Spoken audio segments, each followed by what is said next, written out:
Puro, mga kalahating oras na lang, Chong. Basta, kapag may nakita kang lumang arko, ibig sabihin nun, nasa baryo na tayo ni Lolo Arturo. Ay nako, bakit kasi hindi na lang kayo nakinig sa akin kanina? Ang sabi ko, magstay na lang muna tayo sa isang motel sa bayan. Tignan nyo, inabot tuloy tayo ng dilim sa daan. Itong si Joey ang sisihin mo, Hazel. Siya ang may sabi na malapit na tayo sa baryo ng lolo niya. Ang kasalanan ko lang naman naniwala ako sa kanya. Sorry na, gusto ko na kasing makita talaga si Lolo Arturo Alam niyo naman na matagal ko na siyang hindi nabibisita Saka, maganda nga to adventure. Anong adventure ang sinasabi mo? Yung sakit-sakit na ng likod ko kakadrive.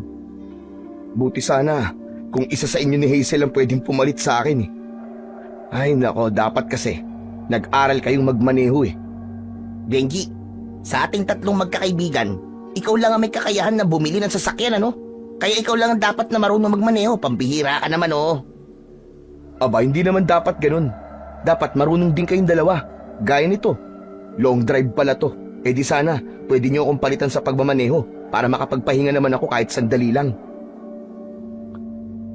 Ako si Benji, isang 28 years old na marketing manager sa isang malaking kumpanya sa Makati. Nang gabing yon, ay papunta kami ng mga kaibigan kong sina Hazel at Joey sa baryo ng lolo ni Joey. Ako ang driver, habang nasa tabi ko naman si Joey. Si Hazel ay nasa backseat. High school pa lang ako ay magkakaibigan na kaming tatlo. Halos 5 taon din kaming hindi nagkita-kita dahil si Hazel ay lumipat sa Davao habang si Joey naman ay nagtrabaho sa Dubai. Kaya naman, nang umuwi si Joey sa Pilipinas, ay naisipan naming magkaroon ng reunion. Mula Davao ay lumipad si Hazel papunta sa Maynila para magkita-kita kami. Nang nalaman namin ang plano ni Joey na bisitahin ang lolo niya na nakatira sa malayong baryo, ay naisip namin ni Hazel na sumama sa kanya. Na-excite kasi kami nang sabihin ni Joey na merong napakalaking kuweba sa lugar na yon. Nung hindi pa kasi kami magkakahiwalay, ay madalas kaming maghanap ng adventure. Umaakyat kami ng bundok at nag-e-explore sa mga kuweba. Oh, tignan nyo. Ayan na yung lumang arko. Sabi ko naman sa inyo malapit na tayo Hay sa wakas, nakakapagpahinga na rin tayo ng maayos. Siguraduhin mo lang na maganda yung kuwebang pupuntahan natin, Joey Dahil kapag hindi, ay nako, mayayari ka talaga sa akin. Ayokong mauwi sa wala tong pagod ko ngayon Hala, bakit naman may pagbabanta pang kasama? Huwag kang mag-alala, Chong. 100% sure ako na magugustuhan niyo yung kuweba rito. Wala kasing turista na nagpupunta rito kasi nga sobrang layo Kumbaga, wala ring masyadong tao ang pumapasok sa kuwebang yun. Pero hindi kaya magulat ang lolo mo sa pagdating natin, Chong? Hindi mo ba siya sinabihan? Paano ko naman masasabihan si Lolo Arturo na darating tayo? Walang signal sa lugar na to. Saka wala ring cellphone si Lolo, no? Pero huwag kayo mag-alala, mabait naman yun Paniguradong matutuwa yun kasi binisita natin siya. Wala bang kasamang lolo mo sa bahay niya? Wala, mag-isa lang siya ron. Siguro mga 10 taon na. Nang namatay si Lola, ay wala na siyang kasama sa bahay. Grabe, ang lakas naman pala ng lolo mo. Biruin mo, 10 years na siyang walang kasama. Pero bakit hindi niyo man lang siya kunin? Doon niyo siya patirahin sa bahay niyo. Sinabi na namin dati ang kay Lolo Arturo. Ilang beses na siyang kinausap ng tatay ko na doon na lang sa Maynila tumira. Pero wala, ayaw niya Palagi niyang sinasabi na hindi niya iiwan ang baryong to at dito na siya mamamatay. Saka, kilalang albularyo kasi rito si Lolo. Siya ang nag-iisang albularyo rito. Kaya sinasabi niya na kapag umalis siya rito, ay wala nang matatakbuhan ng mga tao kapag meron silang sakit. Chong, bakit hindi ka sumunod sa yapak ng lolo mo? Dapat nagpaturo ka sa kanya ng panggagamot. Malay mo, marunong din siyang gumawa ng gayuma, o di ba? Di sana, nagayuma mo yung mga babaeng niligawan mo dati. hindi ka sana palaging nababasted. Hindi ko alam kung matatawa ako o maiinis sa sinabi mo, Chong eh. Bakit nami-personal ka na, Benji? Gusto mo bang pag-usapan din natin yung ikinasal ka na sana pero ipinagpalit ka ng ex mo sa best friend niya? Hoy, pwede ba Joey? Huwag mo nga mabanggit-banggit ang babaeng yun. Hehehe, biro lang. O ano ba? Tama na nga kayong dalawa. Mamaya magsuntukan pa kayo eh. Ipapaalala ko lang sa inyo ha, na kaya tayo nandito ay para magbakasyon at maghanap ng adventure. Kaya iwasan niyo muna magkapikunan. Nagbibiroan lang naman kami ni Joey. Parang hindi mo naman kami kilala. Alam mo naman na banding na namin na mag-asaran. Pero Joey, didiretsuhin ko na lang ba tong daan? Oo, medyo nasa dulo pa ng baryong to ang bahay ni Lolo Arturo eh. Basta, kapag may nakita kang puno ng balete sa magkabila ang daan, ay malapit na tayo. Kaya magdahan-dahan ka na lang sa pagmamaneho mo. Pambihira ka. Parang alam ko naman ang itsura ng puno ng balete. Sabihin mo na lang sa akin kapag malapit na tayo. Bagyang natawa si Joey. Medyo binawasan ko ang bilis ng pagpapatakbo ko ng sasakyan. Napakatahimik sa baryong yon. Lahat ng bahay na nadadaanan namin ay puro kubo. 10:00 pa lang ng gabi. Pero kahit isang tao ay wala kaming nakikita na nasa labas. Lahat ng bahay ay walang nakabukas na ilaw sa loob. Kundi ko alam na may mga taong nakatira sa lugar na yun, ay iisipin ko talaga na isang ghost town ang pinuntahan namin. Maya-maya pa ay kinalabit ako ni Joey sa braso at meron siyang itinuro sa akin. Oh, ayun na yung 2 puno ng balete oh. Ha? Ang creepy naman ng mga punong yan. Sobrang laki. Wala bang nakatirang maligno sa mga yan? Ang sabi ni Lolo ay may nakatirang kapre doon sa isang puno ng balete. Doon naman sa isa ay babaeng nakaputi. Sa madaling salita, white lady. Pero hindi naman yun totoo eh. Alam nyo naman sa mga ganitong liblib na lugar, di ba? Mahilig maniwala ang mga tao sa kababalaghan. Pero pwede ring totoo yung sinasabi ng lolo mo.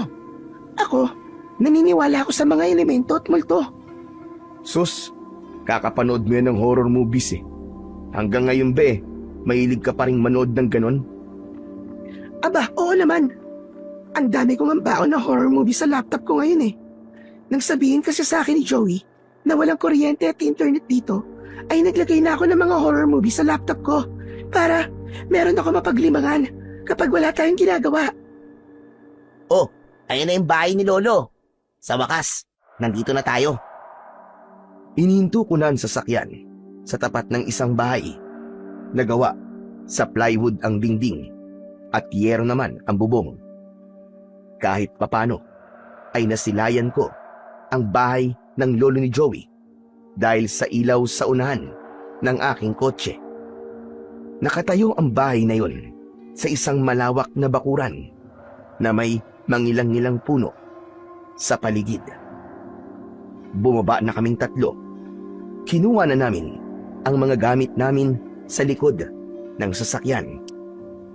Habang naglalakad kami palapit sa nakasaradong pinto ng bahay, ay tumaas ang balahibo ko sa aking mga braso.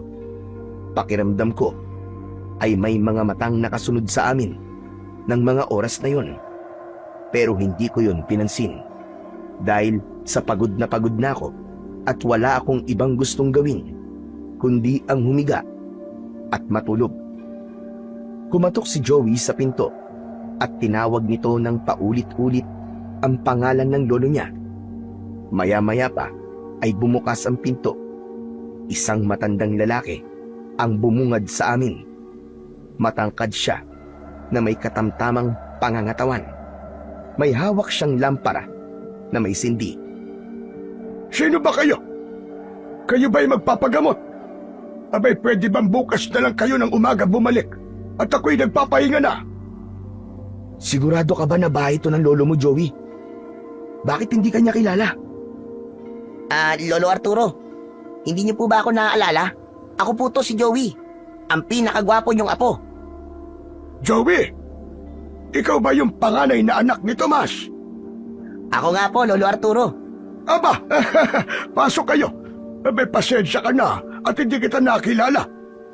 Bata ka pa kasi noon nung huling beses ka nagpunta rito. Binuksan na ni Lolo Arturo nang malaki ang pinto. Pumasok na kaming tatlo. Nagsindi pa ng 2 lampara si Lolo Arturo upang maging mas maliwanag ang lugar. May tamang laki ang bahay ni Lolo Arturo. Nasabi ko sa aking sarili na albularyo nga talaga ang lolo ni Joey dahil meron doong mga bote na may laman na langis. May mga nakasabit din na pinatuyong halamang gamot.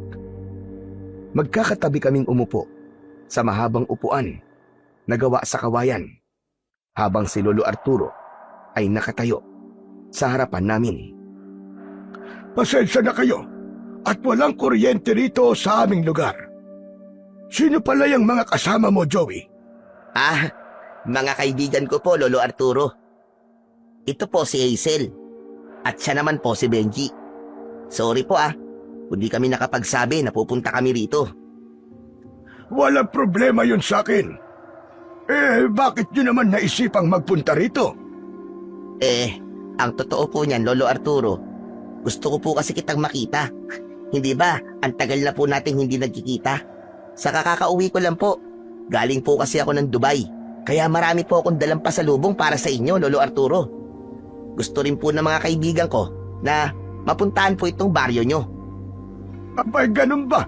Nakakatuwa naman. Teka, kayo ba'y nagugutom?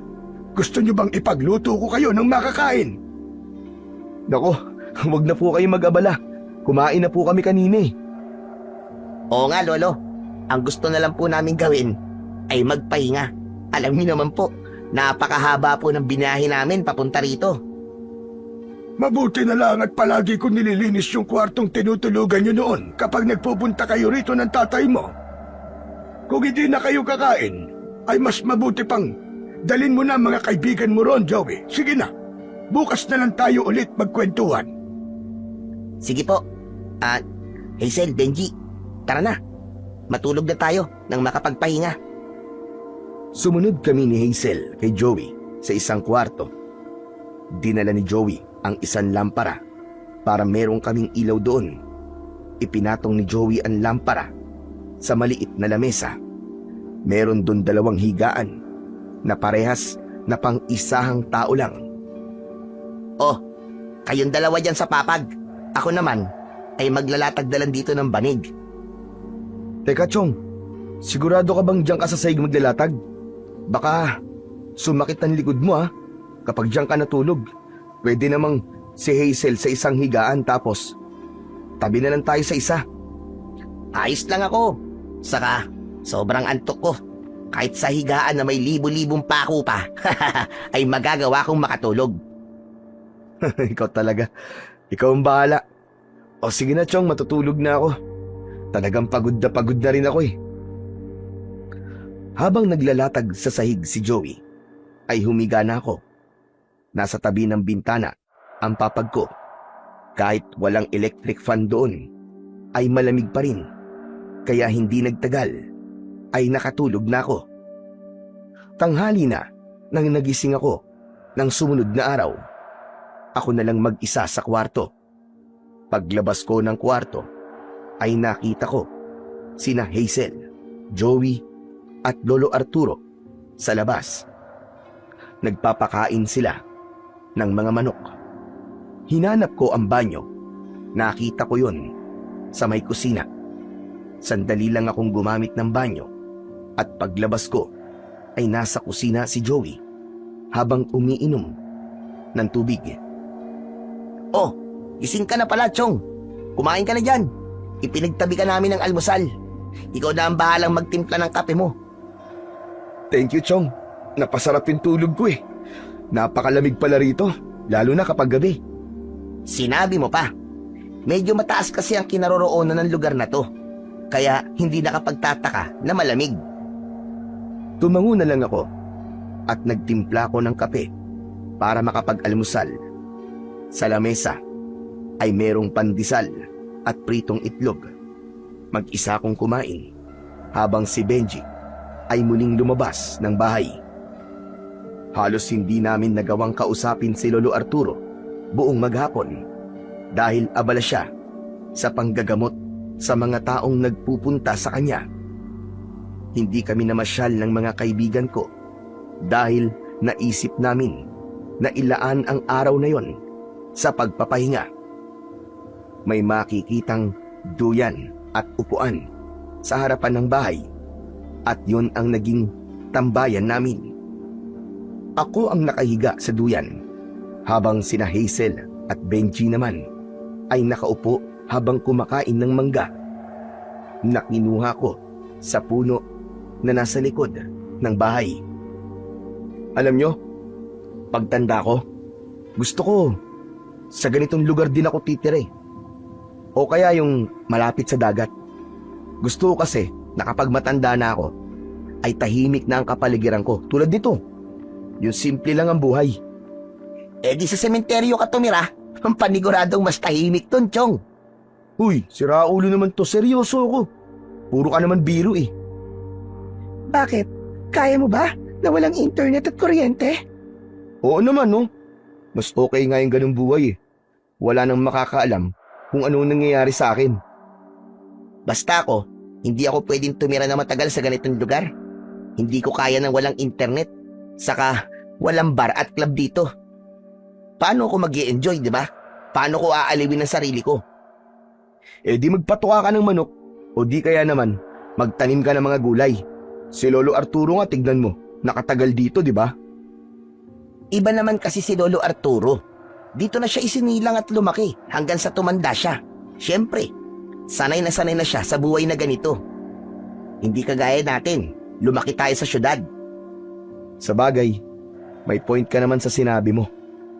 Pero ganito ba talaga dito, Joey? Halos wala akong nakikitang tao ah. Kung wala ngang nagpapagamot kay Lolo Arturo, iisipin ko na tayo lang ang taong nandito. Sa pagkakatanda ko, ay hindi naman ganito nung huling pumunta ako rito. Kapag ganitong oras nun, maraming bata ang naglalaro sa labas. Tapos, marami ring mga tao na kung ano-ano ang ginagawa. Kaya nga, parang medyo naninibago rin ako ngayon dito eh. Ay, oo nga pala. Saan pala tayo pupunta bukas? Pupuntahan na ba natin yung kuwebang sinasabi mo, Joey? Pwede naman. Kung kaya na ng lakas nyo. Bakit? Talaga bang napakalaki ng kuweba na yon? Sobrang laki, Chong. Pero sa dulo nun, ay merong napakalinis at malamig na batis. Yun ang target nating puntahan. Pwede na tayong mag-camping dun kahit isang gabi lang. Safe ba ron, Chong? Wala bang mabangis na hayop o kaya makamandag na ahas? Wala. Isinama na ako dati doon ni Lolo at napuntahan ko na rin yung bati sa dulo ng kuweba. Sigurado ko na magugustuhan nyo ron. Maganda talaga. Siguraduhin mo lang dahil ayokong masayang ang napakahabang biyahe natin para makapunta rito. Ikaw talaga, Benji, oh. Wala ka bang tiwala sa akin? Dadaling ko naman ba kayo rito kung hindi kayo magagandaan sa pupuntahan nating kuweba? Basta, magtiwala lang kayo sa akin. Kumuha ako ng isang mangga at sinimulan ko yung kainin.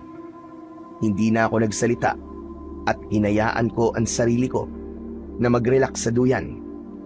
Naisip ko na kailangan kong sulitin ang isang linggong pananatili namin sa lugar na yon dahil paniguradong pag-alis namin ay kailangan ko na namang harapin ang realidad. Kinagabihan ay nagluto ng tinolang manok si Lolo Arturo para sa aming hapunan. Natuwa ako dahil hindi ko na maalala kung kailan ako huling kumain ng lutong bahay. Sa apartment ko kasi sa Makati ay madalas na nagpapadeliver lamang ako ng pagkain dahil hindi ako marunong magluto. Kung hindi naman ay bumibili na lang ako sa labas. Mag-isa lang kasi akong nakatira doon dahil nasa probinsya ang pamilya ko. Grabe, ang sarap niyo pala magluto, Lolo Arturo. Ito na po ang pinakamasarap na tinola na natikman ko. Nako, mas masarap magkalderetang kambing si Lolo. Kapag natikman niyo yun, aba, makakalimutan niyo panigurado ang pangalan niyo. Huwag mo na ngang masyadong binubuhat ang bangko ko, Apo. At baka maniwala ang mga kaibigan mo. Nagsasabi lang naman po ako ng totoo, Lolo Arturo eh. Pwede niyo po ba kaming lutuan ng kalderetang kambing, Lolo? Hayaan nyo. At bukas ay titingin ako sa talipapa kung may nagtitinda ng karne ng kambing. Ay oo nga pala. Gaano ba kayo katagal dito magbabakasyon? Mga 1 linggo po siguro, Lolo Arturo. Ganong katagal lang po kasi ang leave ko eh. Si Hazel naman po ay babalik na po sa Davao kaya baka kaming dalawa na lang po ni Joey ang madalas na magkikita pagbalik po namin sa Maynila. Pero syempre, bago ako bumalik sa Dubai, ay magre-reunion ulit tayong tatlo. Alam niyo na, baka mamaya niyan eh. Matagalan na naman ako bago bumalik ng Pilipinas. Bakit kasi hindi ka na lang dito sa Pilipinas, Chong eh, hindi ba? May bahay ka nang pinapagawa sa Batangas? Kailangan ko muna mag-ipon, Chong. Saka na ako titigil sa pagtatrabaho kapag alam kong stable na ako at meron na akong sariling negosyo. Sa bagay, malay mo, maituloy na natin yung plano nating business, di ba? Yan, gusto ko yan. Basta usapang pagpapayaman, kasali dapat ako. Natawa kami sa sinabi ni Hazel. Matapos yun, ay tumahimik na kami at itinuon na namin ang aming atensyon sa aming kinakain. Makalipas ang ilang sandali, ay nagsalita si Lolo Arturo. Oo nga pala, Joey. Bakit hindi may pasyal dito sina Benji at Hazel? Baka naiinip na sila. Dahil kanina maghapon silang nandito lang sa bahay. Mamamasyal naman po talaga kami, Lo. Nagpahinga lang po kami ngayong araw. Di, dalhin mo sila doon sa ilog. O kaya umakyat kayo ng bundok. Naku, Lo, iba po ang ipinunta namin dito. Pupunta po kami ron sa kuweba na nasa gubat. Mahilig po kasi kami mag-explore sa mga ganong klaseng lugar. Napansin ko na sandaling natigilan si Lolo Arturo. Naramdaman ko na hindi niya nagustuhan ang sinabi ni Joey. Nagsali ng tubig sa baso si Lolo Arturo at uminom muna siya bago muling nagsalita. Huwag na kayong magpunta sa kuweba na yon. May iba pang lugar dito na pwede niyong puntahan. Isa pa, wala naman kayong ibang makikita ron, kundi puro mga bato lang. Pero Lo, yun na po kasi ang sinabi ko kina Benji at Hazel na pupuntahan namin. Gusto ko pong makita nila yung bati sa dulo ng kuweba. Ipinagmamalaki ko pa naman yun sa kanila, Lo. Tapos, hindi naman po nila makikita o mapupuntahan. Sundin mo na lang ang sinabi ko sa'yo, Joey. Huwag na kayong pumunta ron. Delikado ron. Makinig ka sa akin, Joey. Para rin ito sa kaligtasan nyo. Pero Lo, alam ko po ang pasikot-sikot doon. Kung iniisip niyo po na baka maligaw kami, ay malabo pong mangyari yun, Lo. Kahit matagal na po kung hindi nakakapunta ron, natatandaan ko pa rin po ang tamang daan sa kuweba. Huwag po kayo mag-alala sa amin, Lo. Hindi ako natatakot na maligaw kayo ron. May iba pang dahilan iyo kung bakit hindi kayo pwedeng pumasok sa kuweba. Ang mabuti pa'y makinig ka na lang sa akin. Kapag sinabi kong hindi ligtas doon, ay hindi ligtas doon. Joey, sundin na lang natin si Lolo Arturo.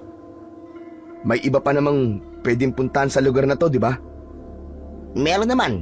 Pero iba kasi talaga sa kuwebang yun, Chong eh. Saka yun kasi ang sinabi ko sa inyo na pupuntahan natin. Kaya tayo nandito. Sa akin naman, okay lang. Kahit hindi tayo pumunta sa kuweba. Kung delikado, di ba? Mas maganda kung wag na tayong tumuloy doon. Hindi naman siguro tayo pagbabawalan ni Lolo kung ligtas doon. Bakit po pala delikado ron ngayon, Lo?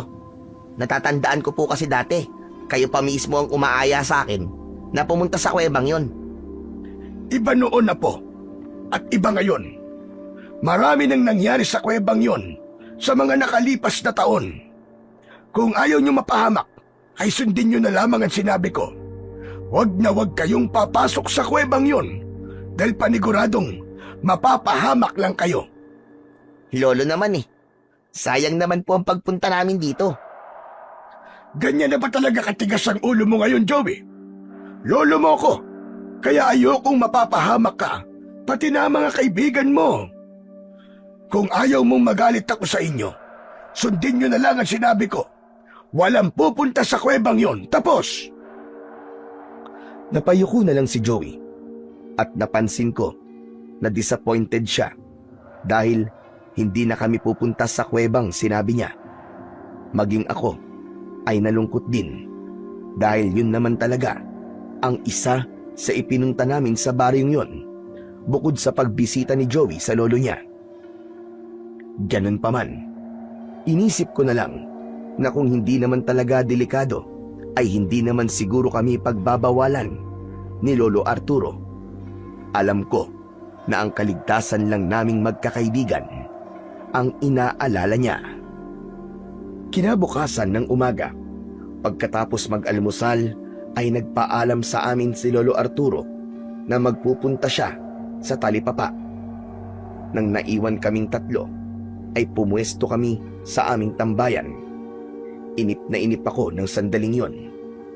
Alam ko na gaya ko ay nawalan na rin ng ganang magpunta sa kung saan sina Hazel at Joey kasi hindi na kami pwedeng pumunta ron sa kuweba na gusto talaga naming puntahan. Paano yan? Ano nang gagawin natin ngayon dito? Parang wala ng thrill kung sa ilog o sa bundok lang tayo pupunta. Ay nako, kaya nga, basag trip din talaga si Lolo eh. Asang-asa pa naman ako na madadala kayo ron sa kuweba. Pero sa palagay ko, Chong, totoong delikado ng pumunta sa kuwebang yun. Nag-aalala lang si Lolo Arturo sa atin, kaya pinagbabawalan niya tayo. Siyempre, di ba?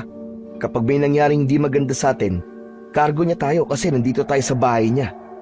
Kaya makinig na lang tayo sa kanya. Pero pakiramdam ko, OA lang si Lolo eh. Ilang beses ko na napunta ng kuwebang yun eh. At kahit napakalaki nun, ay masasabi ko na ligtas talaga doon. Walang mahirap o masikip na daan doon. Ako na nagsasabi sa inyo, ligtas talaga doon. Kung ganun, ano kaya kung pumunta tayo ngayon doon? Kahit sa labas lang tayo, di naman tayo papasok eh. Malayo ba yun, Joey? Oh, akala ko ba? Ang sabi mo eh, makinig na lang tayo kay Lolo Arturo. Bakit ang bilis na magbago ng isip mo? Ilalaw kasi kayong dalawa eh. Alam ko na kahit pagbawalan kayo sa isang bagay, basta gusto nyo ay gagawin nyo pa rin. Wala naman akong magagawa kung mag-isa lang akong magsasabi na makinig na lang tayo kay Lolo Arturo. Kasi dalawa kayong kalaban ko. Talagang ang kaibigan ka namin, Benji. Kilalang kilala mo kami ni Hazel. Siyempre naman, high school pa lang tayo magkakaibigan na tayo, di ba? Imposible naman na hindi ko pa kilala ang likaw ng mga bitukan nyo. Pero alam nyo, tara na, umalis na tayo ngayon bago pa dumating si Lolo. Sige, sige. Sandali lang. At magsasarado lang ako ng bahay. Bilisan mo! Nagmamadaling isinarado ni Joey ang pinto ng bahay ni Lolo Arturo. Pagkatapos ay umalis na kami para magpunta sa kuweba. Excited na akong mapuntahan ang kuwebang yon dahil sa mga magagandang bagay na sinabi ni Joey tungkol sa lugar na yon. Pumasok kami sa gubat na napakaraming nagtataasang puno sa paligid. Kaya kahit tirik na tirik ang sikat ng araw, ay hindi namin ramdam ang init. Mahigit kalahating oras kaming naglakad bago namin narating ang bukana ng kuweba. Nalula ako sa laki ng bukana ng kuweba dahil noon lang ako nakakita ng ganung kalaking bukana ng isang kuweba. Inilabas ko ang aking cellphone at kinunan ko ng litrato ang kuweba. Oh, ano nangyari? Bakit ang tahimik niyong dalawa? Isarado niyo na ang mga bibig niyo at baka mamaya pasukan pa yan ng langaw. Grabe, Chong. Napakalaki nga ng kuwebang to. Hindi ko ini-expect na ganito to kalaki. Nasa labas pa lang tayo, Chong, ha? Ano na lang, kapag nasa loob na tayo, sigurado ko na mas lalo kayo mamamangha kapag pumasok na tayo dyan. Ano, kung gusto nyo, ngayon na tayo pumasok eh. Uy, tumigil ka nga, Joey. Ang usapan, dito lang tayo sa labas. Saka, talagang magiging delikado kung papasok tayo nang wala man lang tayong dalang gamit. Tignan mo nga, at nakatsinelas lang tayo. Teka nga, Hazel. Ako nahihirapan magsalita sa'yo eh. Bakit ka ba napaos? Eh kasi 'di ba? Pagkatapos kong mapuyat, kumain ako ng ice cream. Ayan, napaos ako. O ano, tara na. Papasok ba tayo o hindi? Teka, Chong. Tama si Hazel. Delikado kung papasok tayo ngayon dyan eh. Hindi malabong aksidente ang aabuti natin. Saka, sandali lang tayo rito. Baka kapag nalaman ni Lolo Arturo na pumunta tayo rito, naku, baka magalit sa atin yun. Bakit ba takot na takot kayo kay Lolo Arturo? Hindi yun marunong magalit, no? Sobrang bait kaya nun. Ah, ganun ba, Joey? Hindi ako marunong magalit. Para kaming binuhusan ng napakalamig na tubig nang narinig namin ng seryosong boses ni Lolo Arturo. Paglingon namin sa likuran ay naroon si Lolo Arturo. Nakatayo siya habang nakahalukip-kip. Lolo, ano pong ginagawa niyo rito? Kayo ang dapat kong tanungin yan. Anong ginagawa nyo rito? Ang akala ko ba nag-usap na tayo kagabi? Ano po kasi, naglakad-lakad lang po kami tapos hindi po sinasadya na napunta po kami rito. Sinungaling! Alam ko nagsisinungaling ka dahil lumalaki ang butas ng ilong mo. Joey, huwag na tayo magsinungaling. Lolo Arturo, sorry po kung hindi ka po namin sinunod. Pero wala naman po kaming balak na pumasok po sa loob ng kuwebe. Dito lang po talaga kami sa labas. Gusto lang po namin makita tong kuweba kahit dito lang po sa labas. Umuwi na tayo. Sa bahay na tayo mag-usap. Medyo kinabahan ako kasi sobrang seryoso talaga ng tono ng boses ni Lolo Arturo. Alam ko na diskumpiyado siya kasi sinuway namin siya. Sumunod kami kay Lolo Arturo. Yan kasi, kasalanan nyo itong dalawa eh. Tignan nyo, nagalit tuloy si Lolo Arturo. Si Benji lang ang sisihin mo. Siya ang may ideya nito eh. Anong ako? Ikaw to may sabing pumunta tayo rito, di ba? Ano ba? Tumahimik na nga kayong dalawa. Basta, kayong dalawa ang may kasalanan. Tumahimik na kami ni Joey hanggang sa nakarating na kami sa bahay ni Lolo Arturo. Magkakatabi kaming umupo sa sala habang si Lolo Arturo naman ay umupo sa pang-isang upuan. Nakayuko kaming tatlo at hindi namin magawang tignan si Lolo Arturo dahil sa nahihiya kami. Maya-maya pa, binasag ni Lolo Arturo ang nakakabinging katahimikan. Anong pumasok sa utak nyo? At sinuway nyo ako? Hindi ba't nag-usap na tayo kagabi? Ang akala ko ba ay nagkakaintindihan na tayo na hindi kayo pupunta sa kuweba na yon? Eh, hindi naman po kami pumasok sa loob ng kuwebe. Doon lang naman po kami sa labas, Lo. Pumasok man kayo o hindi, ay parehas lang yon. Hindi ba't sabi ko ay delikado ang kuwebang yon? Lo, naiintindihan po namin kung bakit po kayo galit sa amin. Pero Lo, gusto po sana naming malaman kung bakit po delikado ron. Baka pwede pong sabihin nyo sa amin ang dahilan para mas maintindihan po namin kung bakit ganyan na lang po katindi ang pagbabawal nyo sa amin na magpunta po sa kuweba na yon. Siguro nga ay dapat ko na sabihin sa inyo ang totoo para mas maintindihan nyo ako. Makinig kayo mabuti. Ang totoo, hindi ang mismong kuweba ang delikado, kundi ang mga nilalang na nakatira sa kuwebang yon. Ho? Teka, nilalang? Mababangis po ba na hayop? Baka, makmandag na ahas. Sana nga ay mabangis na hayop lang ang naroon sa kuweba. Pero hindi. Alam ko na baka hindi kayo maniwala sa mga sasabihin ko. Pero ang kuwebang yon ay pinamumugaran ng mga aswang. Po? Ano po? Hindi ka naman siguro bingi, Joey. Tama ang narinig nyo. Mga aswang. Lolo naman eh. Nag-iimbento lang kayo eh. Ilang beses nyo na ba akong sinama sa loob ng kuweba? Pero wala naman po kayong nasabi sa akin na may mga aswang dun.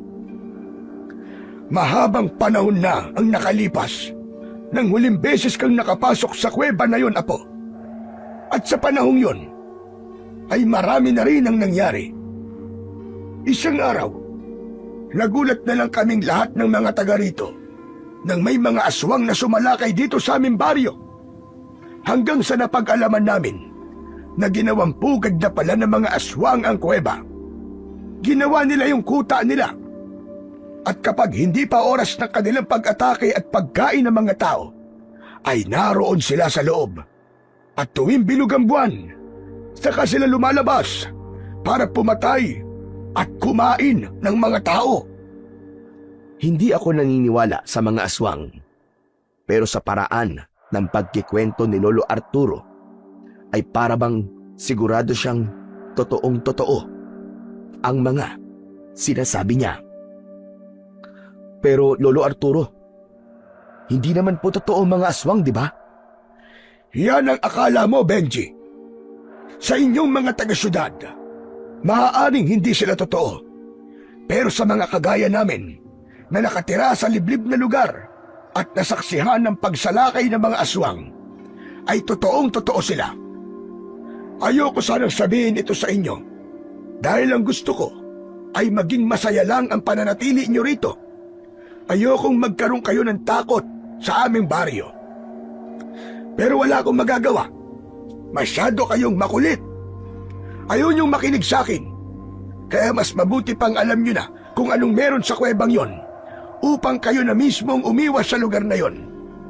Kaya kung ayaw niyong may mangyaring masama sa inyo, gaya ng kamatayan, ay huwag na kayong papasok sa kuweba. Dahil kahit nagpapahinga o natutulog ngayon ng mga aswang na naroroon, ay maaari silang magising para gawin kayong pagkain. Matapos yun, ay tumayo na si Lolo Arturo at nagtungo sa kusina para magluto. Habang kami namang magkakaibigan ay nagkatinginan, pero wala nang naglakas ng loob na magsalita kahit isa sa amin. Matapos kumain ng tanghalian, ay inaya kami ni Joey na magpunta sa ilog. Inihanda na namin ang mga gamit na dadalhin namin. Paglabas namin ng bahay, ay lumapit kami kay Lolo Arturo na nakahiga sa duyan. Alo, pupunta lang po kami sa ilog ah. Maliligo po kami ron. Teka, sa ilog ba talaga kayo pupunta? Opo, Lo. Promise po. Ayaw po namin magagalit kayo eh. Kaya hindi na po kami pupunta sa kuweba. Mabuti naman kung ganun. Ibibigay ko ang tiwala ko sa inyo. At sana ay huwag niyo na ulit yung sisirain. Sige na, lumakad na kayo at mag-iingat kayo. Nagsimula na kaming maglakad papunta sa ilog na nasa paanan ng bundok. Walang espesyal sa ilog na naroon bukod sa malinis na tubig. Marami na kasi akong napuntahang ilog, kaya parang normal na ang ganong tanawin sa akin. Hindi nagtagal ay nagsimula na kaming lumublob sa malinaw at malamig na tubig. Habang nakaupo kaming tatlo sa mababaw na bahagi ng ilog, ay nagsimula kaming mag-usap.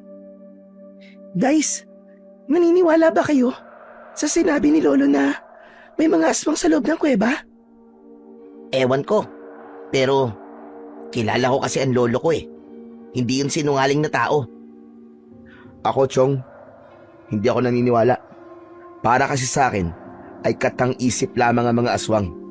Baka naman talagang mababangis na hayop lang yun, tapos sinasabi ng mga tao rito na aswang. Hindi tayo sure. Kaya mas maganda na sundin na lang natin si Lolo kaysa magsisi tayo sa uli. Tama ka naman. Pero alam nyo, na-curious tuloy ako kung totoo ba talaga ang mga aswang. Maniniwala lang siguro ako kung makakakita ako sa personal. Eh di pumasok tayo sa kuweba. Hoy, ayan na naman kayo ah. Parang hindi tayo napagalitan kanina ni Lolo ah. Tumigil na nga kayo. Hindi pa ba kayo nadadala sa nangyari kanina?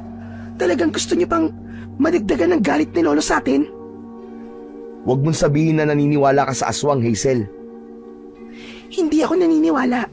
Pero hindi rin mali na maniwala tayo na delikado sa kuwebang yon. Kung hindi man aswang, ay baka ibang masamang bagay ang mangyari sa atin kapag pumasok tayo doon sa loob. Ang hilig mong manood ng horror movies, pero matatakotin ka pala.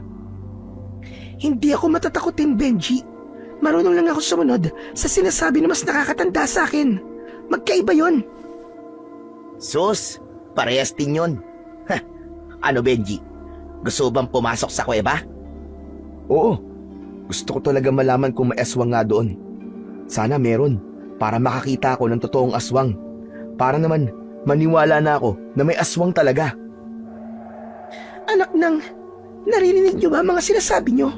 Baka nakakalimutan niyo na sinabi sa atin ni Lolo na may mga aswang sa kuweba para hindi na tayo pumunta ron. Pero bakit kabaligtaran ang nangyayari ngayon? Aba, ganun talaga. Hindi ba nandito tayo para sa adventure? Saka ikaw na rin na nagsabi na walang thrill, na nandun lang tayo sa bahay. Eh di maghanap tayo ng thrill. Oo nga, gusto ko ng thrill. Pero hindi yung thrill na ikakamatay natin. Kung makapagsabi ka naman ng ikakamatay natin ay parang sigurado kang may aswang nga ron sa kuweba. Eh paano kung meron? Paano kung nagsasabi ng totoo si Lolo Arturo? Eh di maganda. Ayaw mo bang makakita ng aswang sa totoong buhay? Saka, mapapatunayan natin na totoo nga ang mga aswang. Kapag wala tayong nakita, ayos lang. At least, napasok natin yung kuweba, di ba? Oo nga naman Hazel, wag kang KJ. Mamayang gabi, kapag tulog na si Lolo, ay saka tayo aalis para pumasok dun sa kuweba. Mainbing kasi ang tulog dun eh. Sigurado naman ako na bago mag-umaga ay makakalabas na tayo sa kuweba. Basta dapat makabalik na tayo sa bahay habang tulog pa si Lolo para hindi niya malaman na umalis tayo. Bahala nga kayong dalawa. Masyado kayo makukulit. Kung gusto niyo sumayin si Lolo, kayo na lang. Naiiritang tumayo si Hazel at kinuha niya ang mga gamit niya. Hindi kami makapaniwala ni Joey nang nag-walk out si Hazel. Hoy, Hazel! Hazel, bumalik ka rito! Ang bilis mo naman magtampo! Kaya nga, nasabihan ka lang ng KJ eh. Joke lang yun. Hazel, balikan na rito. Hindi na kami galit. Pero parang walang narinig si Hazel. Dire-diretso lang siya sa paglalakad papalayo. Natatawa akong napailing. Ganun kasi talaga si Hazel. Kapag napipikon o nagagalit na siya, ay bigla siyang umaalis. Hindi pa rin nagbabago si Hazel, no? Siya pa rin na nag-iisang walkout queen. Sinabi mo pa. Kahit nung high school tayo, ugali niya na yun eh. Pero hindi kaya isumbong tayo ni Hazel sa lolo mo? Patay tayo kapag nagsumbong siya. Eh di isumbong niya tayo. Hindi na tayo tutuloy. Wag naman sana. Talagang curious kasi ako kung ano ba talaga nasa loob ng kuwebe. Ewan ko ba? Nung sinabi ng lolo mo na may mga aswang doon, eh nagkaroon ako ng matinding kagustuhan na pasukin yung kuweba na yon. Biruin mo, Chong ha. Kung totoo ngang may aswang doon, ay mapapatunayan natin sa mga kakilala natin na totoo ngang may aswang. Kung matutuloy tayo mamaya, huwag mong kalimutan magdala ng cellphone ha, para meron tayong pangkuha ng video o picture. Sige, Chong. Magandang ideya nga yan. Para meron tayong ebidensya. Kung sakali, di ba? Ipinagpatuloy namin ni Joey ang paliligo sa ilog habang naglalaro sa utak ko ang mga pwedeng mangyari sa sandaling pasukin namin yung kuweba mamayang gabi. Matindi ang excitement na nararamdaman ko dahil may bago na naman akong mai-experience na bago sa buhay ko. Kinagabihan, sa hapunan, ay nakiramdam ako. Hinintay ko na magalit si Lolo Arturo dahil may hinala ako na nagsumbong sa kanya si Hazel sa balak namin ni Joey. Pero hindi kami pinagalitan ni Lolo Arturo, kaya na-realize ko na hindi nagsumbong si Hazel. Ikinatuwa ko ang bagay na yon dahil ibig sabihin ay matutuloy kami ni Joey sa plano namin para sa gabing yon. Pagkatapos kumain, ay nakipagkwentuhan muna kami kay Lolo Arturo sa labas ng bahay habang si Hazel ay naghuhugas ng pinagkainan namin sa kusina. Nagpaalam ako kina Lolo Arturo at Joey na iinom ako ng tubig, kaya iniwanan ko muna sila sa labas. Pero ang totoo ay gusto kong kausapin si Hazel. Pinuntahan ko si Hazel sa kusina at mataray niya akong inirapan. Napangiti ako kahit alam kong inis pa rin siya sa amin ni Joey. Huy, thank you ah. Hindi mo kami sinumbong kay Lolo Arturo. Ha? Magpasalamat ka. Dahil nasa inyo ang loyalty ko. Ayoko lang na mapagalitan na naman kayo ni Joey. Ibig sabihin, sasama ka sa amin mamaya sa kuweba? Hindi no? Hindi ako gagawa ng bagay na ikakapahamak ko. Kung gusto niyong ituloy yung pagpunta niyo ron, kayo na lang. Basta, kapag may nangyaring di maganda sa inyo, ay walang sisihan. Ano namang mangyayari sa aming masama? Hindi naman tong unang beses na papasok kami ni Joey sa kuweba. Hindi na bago sa amin yun. Sa kuwebang may aswang, hindi ba bago sa inyo yon? Hindi pa nga tayo sigurado kung may aswang nga ron, di ba? Yun na nga eh. Hindi tayo sigurado. Kaya bakit pa kayo papasok doon? Hindi ba kayo nakukonsensya? Nasusuwayin niyo na naman si Lolo Arturo? Bakit kasi ang negative mo mag-isip? Ano ka ba, Benji? Nag-aalala lang ako sa pwedeng mangyari sa inyo ni Joey. Bahala na nga kayo. Total, ginawa ko na ang part ko na pigilan kayo. Pero hindi kayo nakinig. Saka, wala na kwenta tong pag-uusap natin. Kasi, desidido na kayong ituloy ang pagpasok niyo sa kuweba. Huwag ka na kasi magalit sa amin. Akala ko ba nandito tayo para magbakasyon at hindi para mag-away? Oh, sinabi mo yun sa amin ni Joey, di ba? Oo nga, sinabi ko yun. Pero sino bang hindi magagalit sa katigasan ng ulo niyong dalawa? Nag-aalala lang ako sa inyo. Isang malalim na paghinga ang pinakawalan ko. Hindi ko na kinausap pa si Hazel dahil ramdam kong naiinis na siya sa akin. Iniwanan ko na siya roon at binalikan ko na si Lolo Arturo at Joey sa labas upang ipagpatuloy ang pakikipagkwentuhan sa kanila. Ikinuwento sa amin ni Lolo Arturo ang nangyaring mga pagsalakay ng mga aswang sa baryo nila.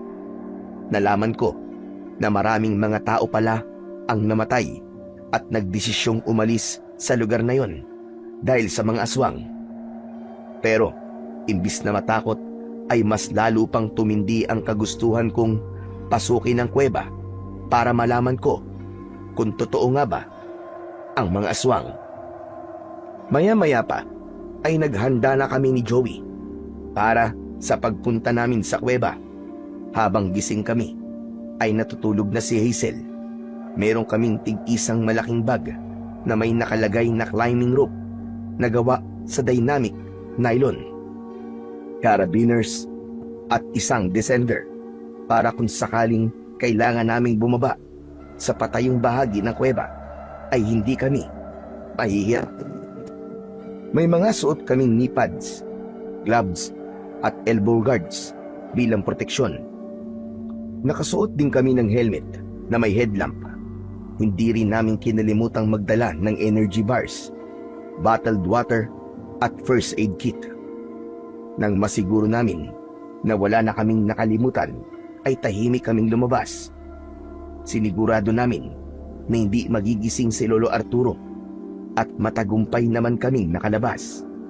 Hindi na maitago ang excitement ko nang nasa loob na kami ng gubat. Sobrang excited na ako sa gagawin natin to, Joey. Sayang, at hindi natin kasama si Hazel, no? Kaya nga mas masaya sana kung sumama siya. Mukhang ayaw niya talagang sumama eh. Parang galit pa nga siya nung kausapin ko siya kanina eh. Pero hindi ba? Dapat ay nagpaalam tayo kay Hazel bago tayo umalis. Hayaan mo na, tulog naman siya eh. Baka mas lalo lang magalit yun kapag inistorbo natin ang pagtulog niya. Pero sigurado ka ba na hindi magigising si Lolo Arturo? Baka isumpa na tayo nun kapag nalaman niya na sinuway natin siya. Kahit naman magising siya hindi pa rin niya malalaman na umalis tayo. Hindi naman yung papasok sa kwarto natin eh. Saka, bibilisan lang natin. Kapag nakapunta na tayo sa bati sa dulo ng kuweba, aalis na rin tayo. Binilisan na namin ni Joey ang paglalakad. Hindi nagtagal ay nasa harap na kami ng bukana ng kuweba. Para yung isang malaking bunganga ng halimaw na nakanganga at naghihintay na pumasok kami roon. O ano? Ready ka na ba, Chong? Oo naman, ready na. Ikaw, ready ka na bang makakita ng aswang? Sana nga makakita tayo ng aswang sa loob. Pero duda ako na makakakita tayo ng aswang. Kasi ilang beses na kaming pumasok ni Lolo dyan eh. Pero wala namang aswang eh. Kung ganun, tara na. Excited na talaga akong mag-explore sa kuwebang yan. Pumasok na kami sa kuweba. Maingat ang bawat hakbang namin. Makalipas ang ilang sandali, ay bumungad na sa amin ang mga stalactite na nasa itaas. Sa ibaba naman ay makikita ang mga stalagmite na parabang mga tore ng kristal. Ang tunog ng bawat patak ng tubig ay parabang musika sa tenga namin. Nagpatuloy kami ni Joey sa paglalakad. Sobrang gaganda ng mga crystal formation na nakabaon sa pader na nagliliwanag kapag tinatamaan ng ilaw. Hindi nagtagal ay napansin kong tumataas na ang kisame ng kuweba. Grabe, Chong! Sobrang ganda rito. Ang dami ko nang napunta ang kuweba, pero dito ako sobrang namangha. Sabi ko naman sa'yo eh. Ikaw lang naman ang ayaw maniwala sa akin nung una eh. Hindi nakapagsisisi na sinuway natin si Lolo Arturo. Habang tumatagal ang paglalakad namin sa loob ng kuweba, ay ramdam ko ang unti-unting paglamig ng paligid. Ang mga headlamp namin ay nagsisilbing tanging liwanag sa gitna ng madilim at malawak na kuweba. Hanggang sa napahinto ako sa paglalakad nang may narinig akong parang pag-angil ng isang mabangis na hayop. Napahinto na rin si Joey na nasa unahan ko. May pagtatakang tumingin siya sa akin. Oh, bakit Chong? May problema ba? Teka lang, Chong. Narinig mo ba yun? Ang alin? Yung parang tunog ng isang mabangis na hayop. Wala naman ako narinig ah. Sigurado ka ba? Teka, sandali. Tinatakot mo ba ako? Gusto bang sabihin na aswang yung narinig mo? Hoy, Chong, bumenta na yan. Hindi na uubra ang pananakot mo sa akin. Hindi, Chong. Seryoso ko. May narinig talaga ako. Pero baka nga mabangis na hayop lang yun. Tara na nga, bilisan natin. Ipapaalala ko lang sa'yo na hindi tayo pwede magtagal dito at baka abutin tayo ng umaga. Itinuloy na namin ang aming paglalakad. Hindi pa rin nawala ang pagkamangha ko sa mga nakikita ko sa loob ng kuweba. Pakiramdam ko ay pumasok kami sa ibang mundo. Makalipas ang ilang sandali ay huminto si Joey.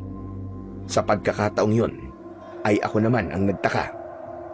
Oh, bakit ikaw naman ang tumigil sa paglalakad? Sandali lang pre. Tepok, hindi ko kasi maalala kung saan tayo dadaan eh. Kung dediretso ba tayo o dun sa maliit na lagusan tayo dadaan. Sandali, iisipin ko muna. Ayan na nga ba ang sinasabi ko eh. Akala ko ba alam mo ang daan dito? Akala ko nga rin eh, alam ko pa eh. Pero ngayon lang kasi ako nakapunta sa bahaging ito ng kuweba eh. Naliligaw tayo? Oo, Chong. Pero wag ka mag-alala kasi makakalabas pa rin naman tayo rito. Napailing na lang ako hanggang sa lumapit ako sa masikip na lagusan na parabang slide na pababa. Sumilip ako ron. Sa tingin ko ay kasya ron ang isang tao. Lumapit si Joey sa akin at sumilip din siya sa lagusan. Diyan na lang kaya tayo dumaan, Chong. Hindi ba masyado masikip dyan? Hindi naman siguro. Tignan mo nga oh, kasya ang isang tao. Basta mauuna ako tapos sumunod ka. Hindi ba, kaya tayo nandito ay para sa adventure? Sa bagay, Parang ang boring nga na naglalakad lang tayo eh. Sige, sige. Diyan na tayo dumaan. Huminga ako ng malalim. Tinanggal ko ang bag na nasa likod ko. Inihulog ko yun sa lagusan. At dire-diretso yung dumausdos pa ibaba. Ganon din ang ginawa ni Joey. Naunang pumasok si Joey, hinintay kong makausad siya bago ako sumunod sa kanya. Ilang segundo pa lang ay naramdaman ko kagad kung gaano kasikip ang lagusan. Chong, hindi ako komportable dito. Malamang, kung gusto mo sanang maging komportable, nag-staycation ka na lang sana sa isang 5-star hotel. Huwag ka mag-alala kasi mukhang malapit na tayong makalabas dito. Sandali akong pumikit at pinilit kong kumalma. Paulit-ulit kong sinabi sa sarili ko na kailangan kong kumalma at huwag akong mag-isip ng hindi maganda. Matapos ang ilang segundo ay ibinukas ko na ang mga mata ko at nagsimula akong gumalaw. Pero nang umusad ako ay hindi ko alam na napakadulas ng parting yun ng lagusan. Dumausdos ako paibaba at nabangga ko si Joey. Sabay kaming napasigaw habang mabilis kaming bumubulusok paibaba sa pababang lagusan. Hanggang sa iniluwa kami ng lagusang yun sa isang mas malaki at madilim na bahagi ng kuweba. Bumagsak kami sa basang lupa. Nakadapa si Joey habang nasa ibabaw niya ako. Aray ko! Chong naman! Bakit di ka nag-iingat? Aray, bakit kasi hindi mo sinabi sa akin na madulas pala sa parting yun ng lagusan eh? Talagang nanisi ka pa, ha? Pwede bang umalis ka na dyan sa ibabaw ko? Parang nag-i-enjoy ka na dyan eh. Sorry. Agad akong tumayo at doon ko nakita ang gasgas sa kaliwang braso ko. Inabot ko kay Joey ang isa kong kamay at tinulungan ko siyang tumayo. Ayos ka lang ba? Hindi ka ba nasugatan? Hindi naman, Chong. Pero ang sakit ng katawan ko. Ako ang sumalo sa'yo eh. Ang bigat mo pa naman. Teka. Nasaan na ba tayo? Inilawan namin ang paligid at napansin ko na parang walang hanggan ang kadiliman doon. Tumaas ang balahibo ko sa batok. Alam mo pa ba ang parting ito ng kuweba, Chong? Hindi na. Ngayon lang ako nakapunta rito eh. Hindi ko nga alam na may ganito sa kuwebang to eh. Oh, baka sisihin mo ko ulit ha. Ikaw ang may sabing doon tayo dumaan sa lagusan na yon. Sana kasi pinigilan mo ako eh. Mas okay siguro kung doon tayo sa isa dumaan eh. Chong, makakabalik pa ba tayo sa itaas? Ang taas ng lagusan ha. Eh di maghanap tayo ng ibang daan. Sigurado ko na meron naman tayong madadaanan para makabalik tayo sa taas eh. O ano? Tara na. May magagawa pa ba ako? Tara na. Basta ikaw mauna. Kinuha namin ang aming bag at isinukbit ulit namin yon sa aming likod. Nauna ng bahagya si Joey sa paglalakad.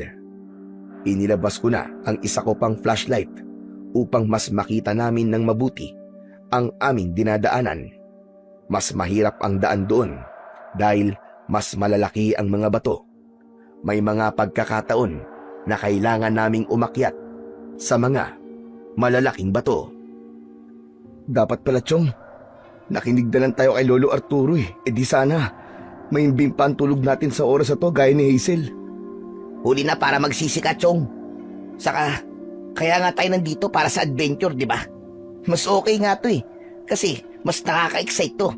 Kesa sa natutulog lang tayo. Kumbaga, bagong experience to na maaalala natin habang nabubuhay tayo.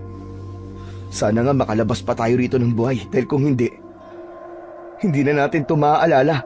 Sus! Ang nega mo naman. Nahawa ka na ba kay Hazel? Malakas na tumawa si Joey. Napahinto ako nang may sumabay na ibang ingay sa tawa na yon ni Joey. Muli kong narinig yon. Parang pag-angil ng isang mabangis na hayop. Pero sa pagkakataon na yon ay parang marami na sila. Joey! Sandali! Ano yun? Sigurado ako narinig mo rin yun. Ang alin ba? Yung parang umangil na hayop. Pero parang ang dami nila, Chong. Ayan ka na naman sa pananakot mo eh. Hindi ako nananakot. Seryoso ko. Sa tingin mo ba, may oras pa ako magbiro at manakot sa sitwasyon natin ngayon? Aba, malay ko sa'yo. Alam mo, huwag mo nang pansinin yung mga narinig mo. Baka mga paniki lang yun.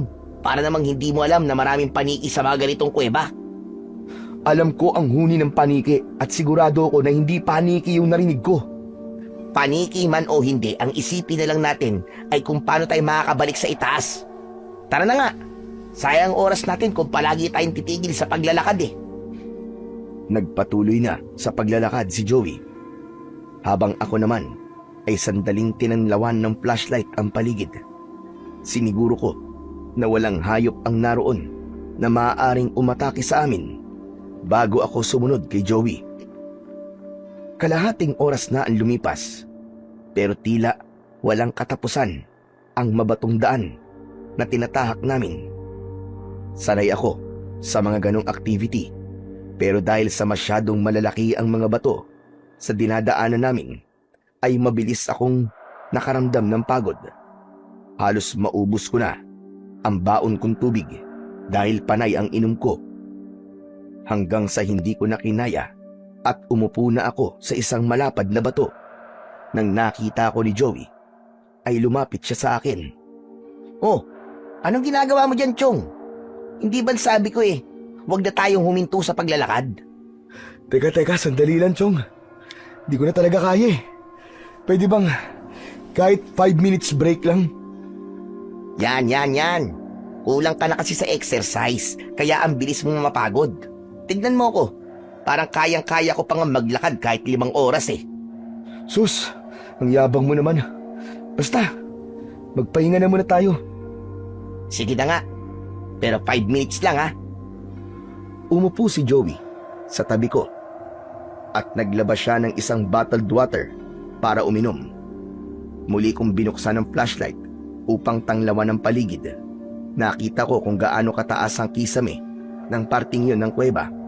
Halos puro bato na ang nasa paligid namin. Grabe, sobrang laki pala talaga ng kuwebang to, no? Sinabi mo pa, kahit nga ako'y nagulat na may ganitong parte pala ang kuwebang to. Baka nga kahit si Lolo, hindi alam ang lugar na to eh. Paano pala? Kung maligaw talaga tayo rito, Chong. Paano? Kung ilang araw na ang lumipas ay hindi pa rin tayo nakakalabas. Paano tayo hahanapin ni na Lolo Arturo kung hindi niya alam ang parting to ng kuweba? Talagang ang negative mo naman mag-isip, Chong. Sinasabi ko lang naman ang pwedeng mangyari para mapaghandaan natin. Alam mo, imposible ang sinasabi mong magtatagal tayo rito ng ilang araw eh. Sigurado ako na makakalabas kagad tayo rito. Matagal na yung abutin tayo ng umaga, kaya kalma ka lang dyan. Huwag kang mag-isip ng kung ano-ano. Kinuha ko kay Joey ang hawak niyang bottled water at uminom din ako. Muli kong tinanglawan ang paligid namin. Nagulat ako nang may aninong gumalaw sa likod ng isang malaking bato. Itinutok ko ron ang ilaw habang nanlalaki ang mga mata ko. Mas lalo akong nagimbal nang may isang tila tao na may mapupulang mga mata ang lumabas mula sa likod ng bato at mabilis na tumakbo sa kung saan. Sa bilis gumalaw ng nilalang na yon ay hindi ko na alam kung saan siya nagpunta. Kinakabahan na nagpalipat-lipat ako sa pagtutok ng ilaw ng flashlight sa iba't ibang parte ng kinaroroonan namin. Uy! Ano ba ginagawa mo? Para ka may hinahanap dyan akong ano ah. Chong, nakita mo ba yon? Ang alin ba? Parang may tao, Chong. Nandun siya sa malaking bato na yung kanina. Nakakatakot ang itsura niya. Mapulang-mapula ang mga mata niya na para bang umiilaw sa dilim. Baka naman mabangis na hayop lang yung nakita mo. Baka baboy mo. May baboy mo ba sa loob ng kuweba? Hindi ko alam. Bakit? Baboy mo ba ako para malaman ko? Pambihira ka, oo. Sigurado ko, Chong, na hindi baboy mo o kung anong hayop yun. Parang sa taong katawan niya, Chong. Tapos ang bilis niyang gumalaw. Hindi kaya totoo ang sinabi ni Lolo Arturo? Hindi kaya meron talagang aswang sa kuweban to? Eh di maganda kung may aswang nga. Hindi ba ikaw na nga rin ang nagsabi? Na gusto mo makakita ng totoong aswang sa personal? Hindi naman ako seryoso sa bagay na yun eh. Kakaibang nilalang yung nakita ko kanina, Chong. Hindi yun isang mabangis na hayop lang. Kailangan na natin makalabas dito. Dahil baka kung ano pang mangyari sa atin. Oo na. Tara na. Hanapin na natin ang daan palabas. Ramdam kong hindi sineryoso ni Joey ang mga sinabi ko sa kanya. Habang ako ay unti-unting tumitindi ang takot na nararamdaman. Nang tumayo na si Joey, nagsimula na siyang maglakad, ay hindi na ako umalis sa tabi niya. Nagkaroon ako ng pakiramdam na may mga matang nakasunod sa bawat paggalaw namin. Makalipas ang ilang minuto, ay narating na namin ang dulo ng dinadaanan namin. Isang lagusan ang sumalubong sa amin. Papasok na sana si Joey sa lagusan nang hawakan ko ang braso niya. Teka, sandali lang, Chong. Sigurado ka ba? Naligtas kung dyan tayo dadaan? May iba ka pa bang nakikita na pwede natin daanan?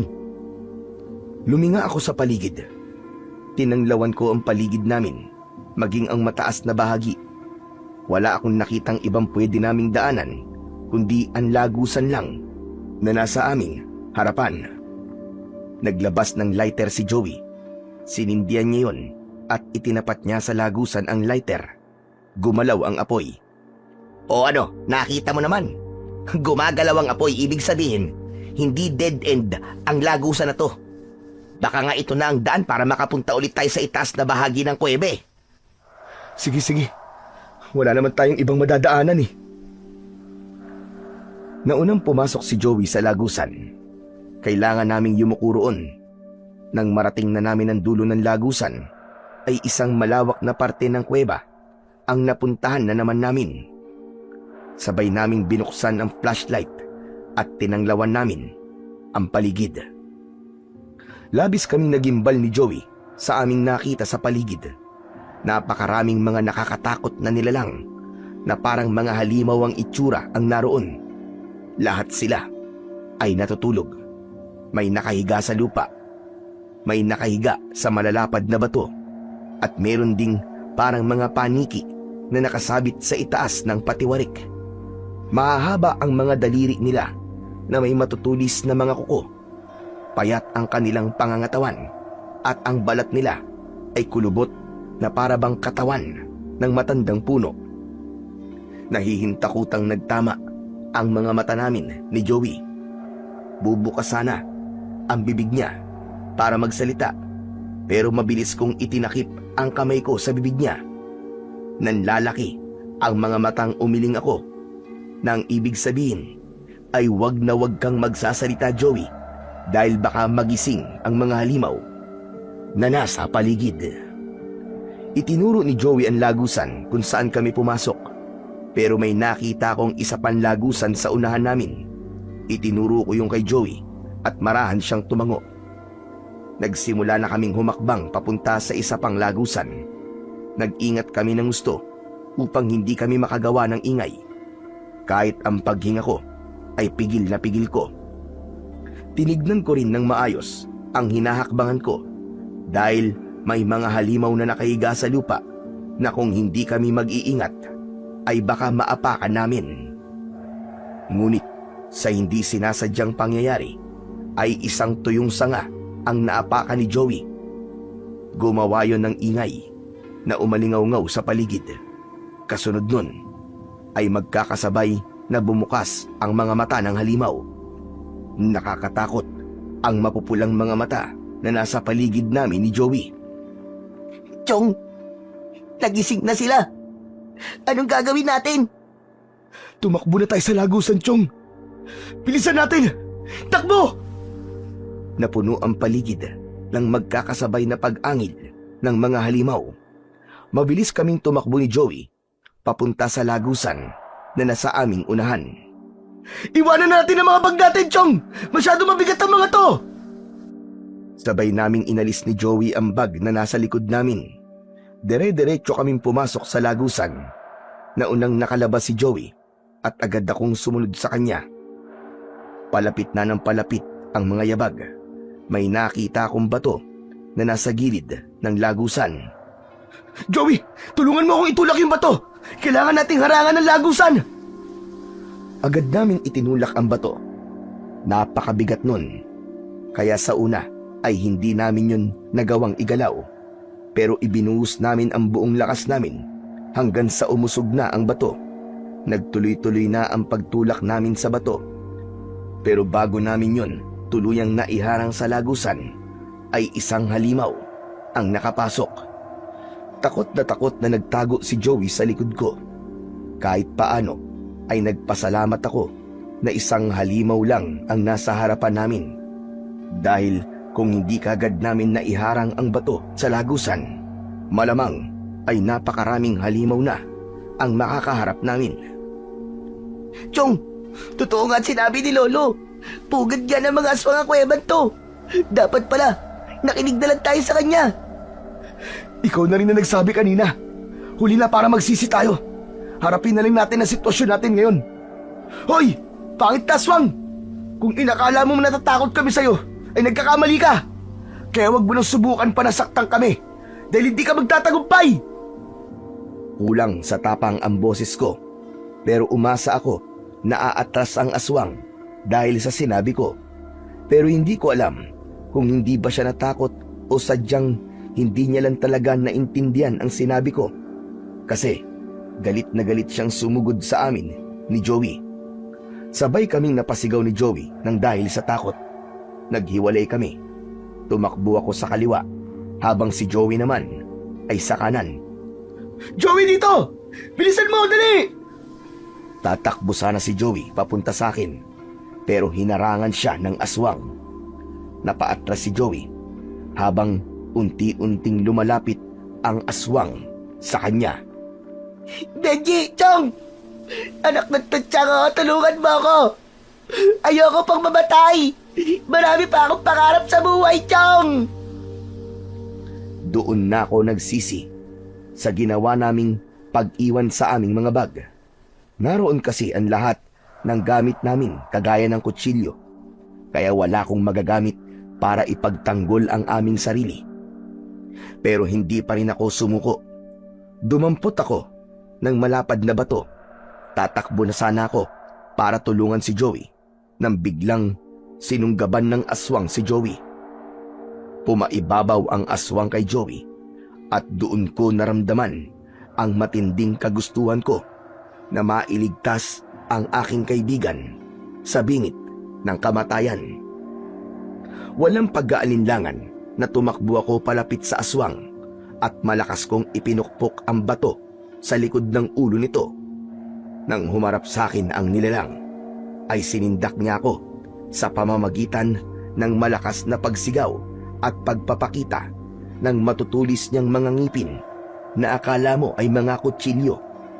Kahit natatakot ako, ay hindi ako nagpatinag. Malakas kong inihampas ang bato sa muka ng aswang. Napahiga ang aswang sa tabi ni Joey. Mabilis akong umupo sa dibdib ng aswang at paulit-ulit kong inihampas ang bato sa pagmumuka ng aswang. Walang ibang nasa isip ko noon kundi ang patayin siya dahil alam ko na kung hindi ko yun gagawin ay kami ang papatayin niya at lalantakan. Hayop kang aswang ka! Mamatay ka na! Mamatay ka na! Inawat ako ni Joey. Doon ko lang napansin na durug na ang mukha ng aswang at wala na yung buhay. Maging ang mga kamay ko ay punong-puno na ng dugo na mula sa aswang. Nanginginig kong binitiwan ang bato at tumayo ako. Tama na, Chong! Tama na! Patay na yan! Tama na, Chong! Hindi na yan lalaban sa'yo! Nadala kasi ako ng emosyon ko, Chong. Kailangan na nating umalis dito. Tignan mo, at gumagalaw ang batong iniharang natin sa lagusan. Malamang, pinipilit na mga aswang na alisin yung bato para makapasok na sila rito. Tara na! Tama ka. Tara na. Hanapin na natin ang daan palabas sa kuwebang to. Isang mahabang daan ang nakita namin at tinahak namin yun ni Joey. Kahit bato ay hindi nun napigilan ang aming pagtakbo. Kailangan kasi naming magmadali, makalayo lamang sa lugar na yon, dahil paniguradong anumang sandali ay maaalis na ng mga aswang ang batong nakaharang sa lagusan. Hindi nagtagal ay narinig namin sa hindi kalayuan ang sabay-sabay na pag-angil ng mga aswang. Mas lalo namin binilisan ang pagtakbo dahil sigurado kami na naalis na nila ang batong iniharang namin. Anak ng tutsyang, hindi pa rin ba pamilyar sa'yo ang dinadaanan natin, Chong? Hindi. Hindi ko na rin alam kung nasang parte tayo ng kuweba. Kailangan natin maghanap ng pwedeng pagtaguan, pansamantala. Kapag tumakbo tayo ng tumakbo, mapapagod lang tayo. Mas madali nila tayong maaabutan at mapapatay kapag ganun. Patuloy kami ni Joey sa pagtakbo habang mabilis na gumagala ang mga mata ko sa paligid. Hanggang sa may nakita kong butas sa dingding ng kuweba at itinuro ko yun kay Joey. Sinabi ko na doon muna kami magtatago. Pinagsiksikan namin ang aming mga sarili sa butas at pinatay namin ang aming flashlight, maging ang headlamp. Halos hindi na kami humihinga nang dumaan sa harapan namin ang mga aswang. Tumakbo sila sa iba't ibang direksyon. Napapikit ako at sa isip ko ay walang tigil akong nagdasal sa Panginoong Diyos. Ipinagdasal ko na sana ay makaligtas kami ni Joey at makalabas kami ng buhay sa impyerno na kuwebang yon. Hindi nagtagal ay unti-unting naglaho ang pag-angil ng mga aswang hanggang sa tumahimik na ang paligid. Doon ko na binuksan ang aking mga mata. Chong, mukhang wala na sila. Nailigaw na natin ang mga aswang. Salamat sa Diyos. Akala ko talaga, katapusan na natin. Pero hindi pa tayo ligtas. Hanggat narito pa tayo sa loob ng kuweba, ay nanganganib pa rin ang buhay natin. Alam ko yun, Chong. Kaya kailangan na natin kumilos para makalabas dito. Hindi ba pwedeng dito na lang muna tayo? Hintayin na lang natin na mag-umaga. Hindi ba takot ang aswang sa sikat ng araw? Sa tingin ko, Chong, hindi magandang ideya yan. Pwedeng may aswang na makakita sa atin dito, isa pa. Kahit mag-umagay, walang epekto yun sa mga aswang. Kung takot ka sila sa araw, dahil hindi naman nasisinagan ng araw ang loob ng kuweba na to eh. Sa bagay, tama ka. Pero, saan tayo pupunta? Hindi ko rin alam. Basta maglakad na lang tayo na maglakad at umasang hindi na tayo makikita ng mga aswang na yun. At sana, makita na natin ang daan palabas. Benji, Chong. Sorry ah. Sorry saan? Kasi akong dahilan kung bakit ka nandito eh. Kung hindi ko sana kayo inaya ni Hazel na magpunta rito, ay wala tayo sa sitwasyon natin ngayon. Ano ka ba? Wala kang dapat na ihingi ng sorry sa akin. Hindi mo ginustong mangyari to sa atin. Huwag na lang tayo magsisihan. Salamat, Chong. Pero natatakot na talaga ako. Baka kasi hindi na tayo makalabas dito ng buhay. Baka maging pagkain na lang tayo ng mga aswang na nandito. Sa itsura kasi nila, mukhang gutom na sila eh. Bakit ikaw naman yata nag-iisip ng negatibo ngayon? Akala ko ba sabi mo sa akin kanina ay wag akong mag-isip ng hindi maganda? Ang hirap na kasing magpaka-positive sa nangyayari sa atin ngayon, Chong eh. Sipin mo, dalawa lang tayo tapos napakarami ng mga aswang. Sa tingin mo ba ay may laban tayo sa kanila? Tama ka, Chong. Marami nga sila. Pero naniniwala ako na hindi tayo pababayaan ng Panginoon Diyos. Naniniwala ako na buhay tayong makakalabas sa kuwebang to. Tandaan mo na hindi natin kailangan labanan ng mga aswang. Ang kailangan lang natin ay hanapin ang daan palabas. At makauwi tayo ng buhay sa bahay ni Lolo Arturo. Pagbalik natin doon ay hihingi tayo ng sorry sa kanya. Kasi sinuway natin siya.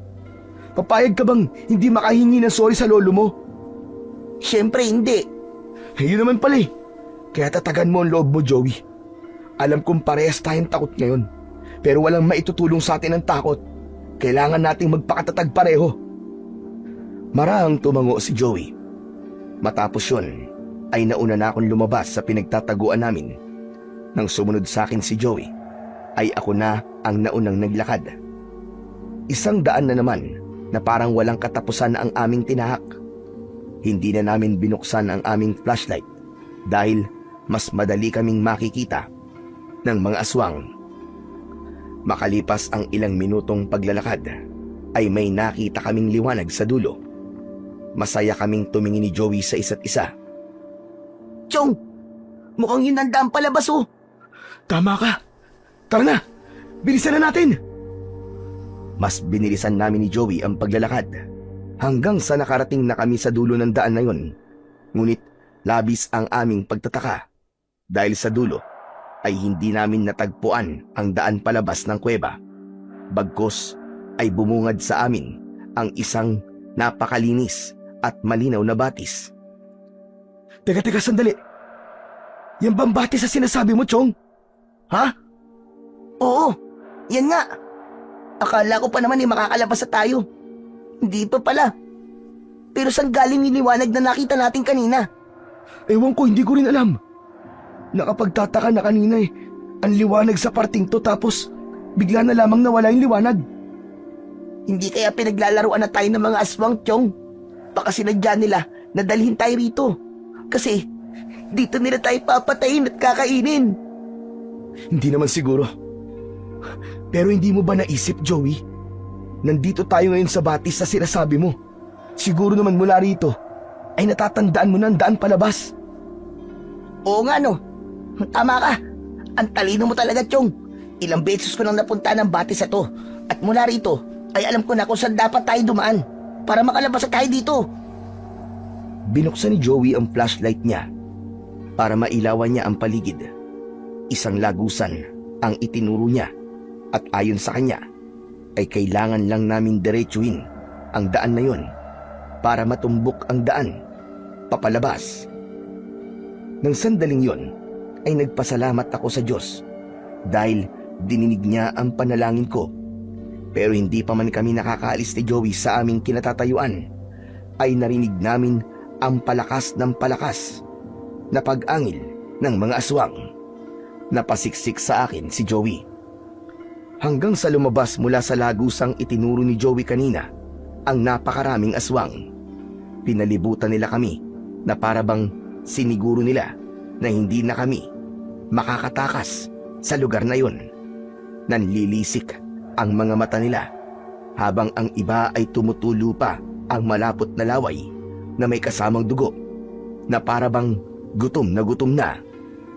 Naramdaman ko ang maigpit na pagkapit ni Joey sa braso ko. Chong, mukhang tama nga ang sinabi ko kanina. Talagang dinala lang tayo dito ng mga aswang para makorner nila tayo. Wala na, game over na. Katapusan na natin. Pero Chong, masaya ako. Masaya akong mamamatay. Kasi kasama ko matalik kong kaibigan. Che, tumigil ka nga. Huwag kang magsalita ng ganyan. Hindi pa tayo mamamatay. Hindi ako papayag na sa ganitong paraan tayo mamamatay. Lalaban tayo, Joey. Lalaban tayo. Pero paano natin gagawin yon? Paano tayo lalaban kung dadalawa lang tayo at sandamukal na mga aswang na gutom ang nasa paligid natin? Hindi ko na sinagot si Joey dahil ang nasa isip ko ng sandaling yun ay kung paano kami mabubuhay sa isang sitwasyon na parang kamatayan na lang ang talagang sasapitin namin. Yumuko ako at dumampot ako ng mga bato. Isa-isa kong tinignan ang mga aswang. Sige! Mga pangit kayong aswang kayo! Lumapit kayo! Lapit! Hindi kami natatakot sa inyo! Lalaban kami hanggang kamatayan! Sige! Lumapit kayo! Pare naman, huwag mo na sabihin sa kanila na lumapit sila. Pampihira ka oh.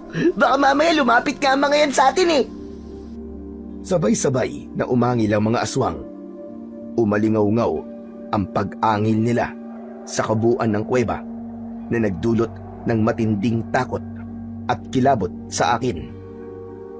Nang nagsimulang lumapit ang mga aswang sa amin, ay pinaulanan ko sila ng bato. Ginaya na rin ni Joey ang ginagawa ko. Dumampot siya ng mga bato at pinagbabato niya rin ang mga aswang. Pero walang epekto ang mga bato sa kanila. May iba na nagagawang iwasan ang mga bato, habang ang ilan ay tila hindi man lang nasasaktan. Palapit na ng papalapit sa amin ang mga aswang na nakapaligid sa amin.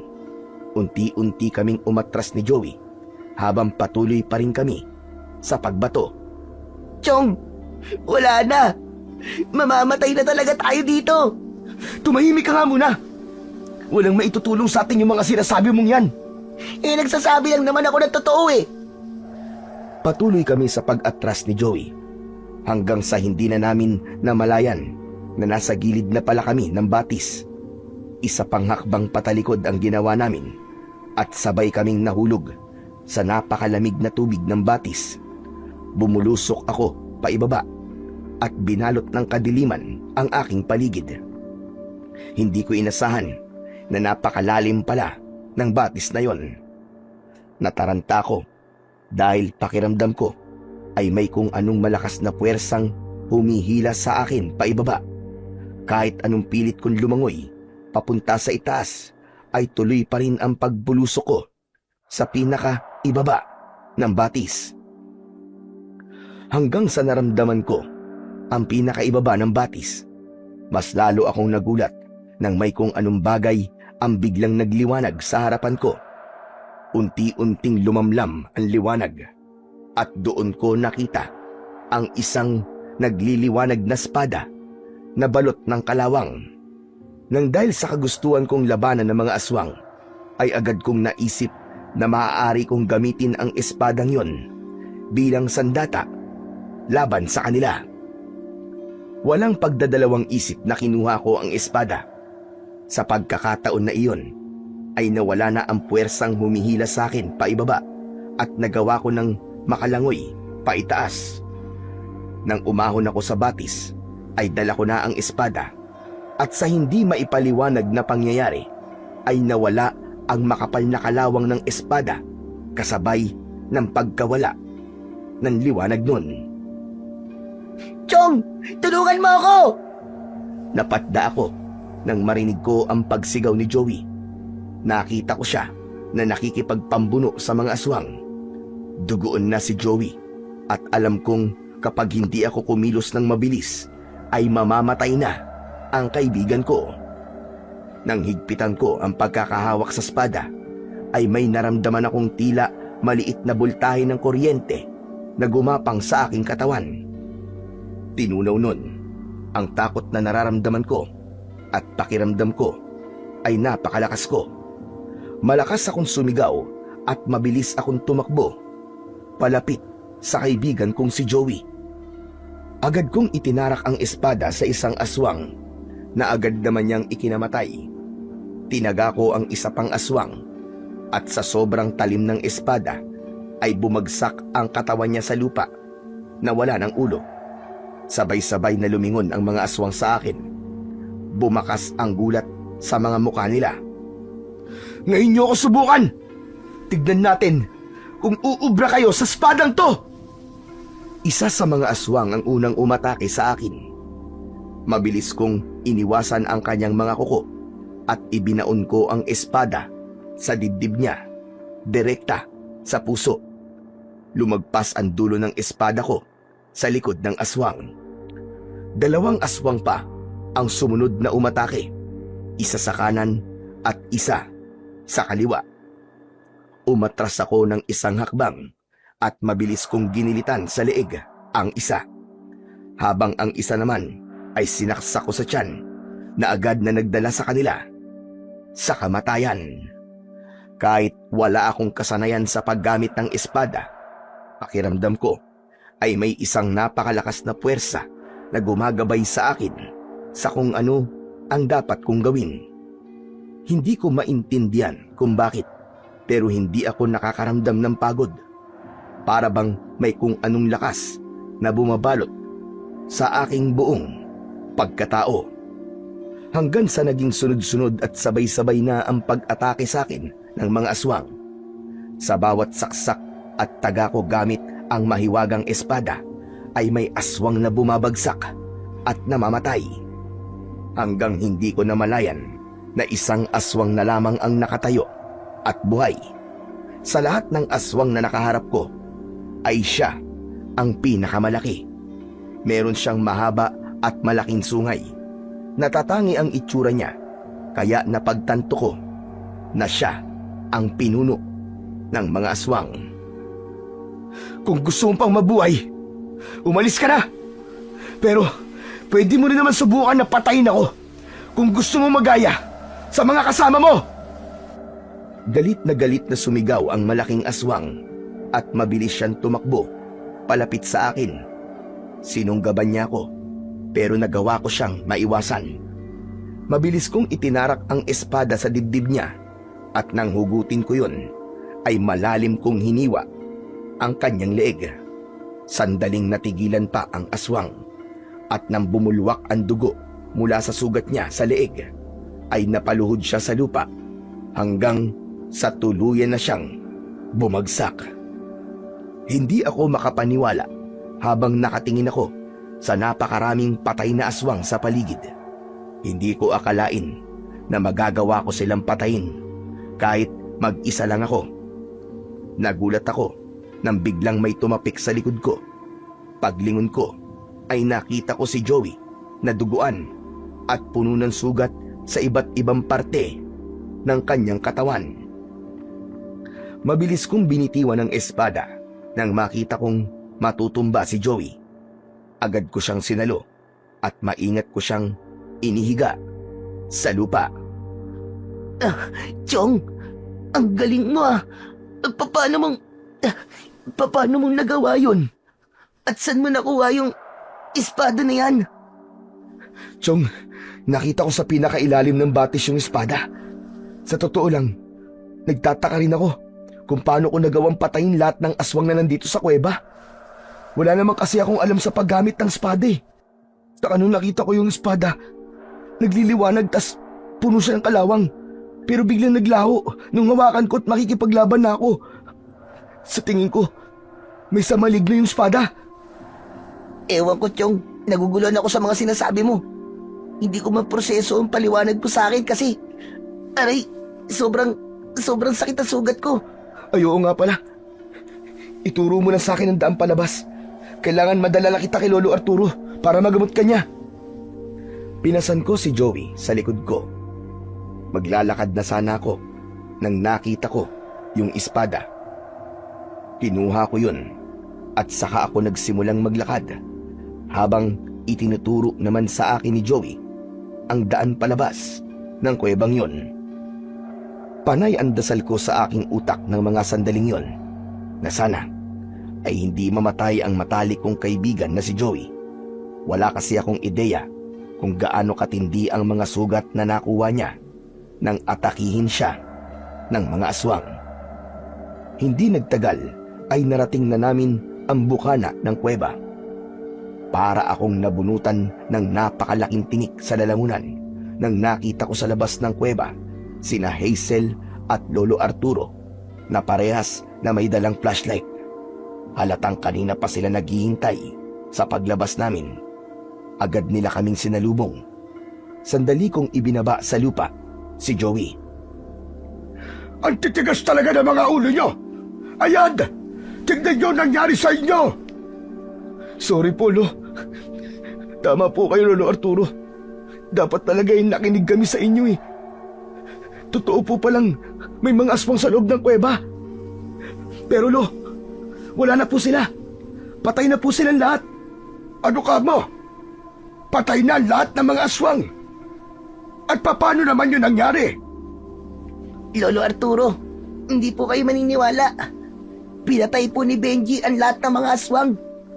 May nakita po siyang espada dun sa batis. At yun po ang ginamit niya na sandata para labanan po ang mga aswang. Ang galing niya, Lo. Ano ka mo? Nasaan ang espadang sinasabi nyo? Nasaan? Ipinakita ko kay Lolo Arturo ang espada. Sinabi ko sa kanya, nung nakita ko ang espada sa pinakailalim ng batis, ay nagliliwanag yun at puno ng kalawang. Pero Nang iahon ko yon sa batis, ay nawala ang kalawang nun at naramdaman ko na may gumagabay sa akin sa paggamit ng espada para maging biyasa ako doon.